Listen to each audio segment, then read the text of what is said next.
இந்த பழமொழி நாமெல்லாம் பல தடவைகள் கேட்டு பழகியதுதான். ஆனா இதன் உண்மையான அர்த்தம் என்னன்னு ஒருபோதும் யோசிச்சு பார்த்திருப்போமா?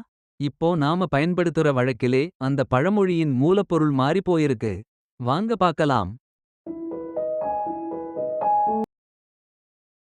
நம்மளோட காலத்திலே சில பழமொழிகள் தவறா கேட்டு தவறா சொல்லப்பட்டு, அப்படியே அர்த்தமே மாறி போயிருச்சு. அதுல ஒரு கிளாசிக் எக்ஸாம்பிள் தான் இதுவும்.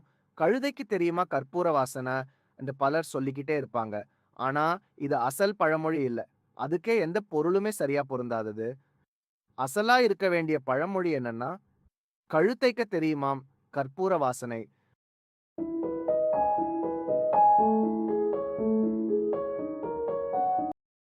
இங்க கழுன்னா கழுதை இல்லை. அது ஒரு வகை கோரைப்புல்.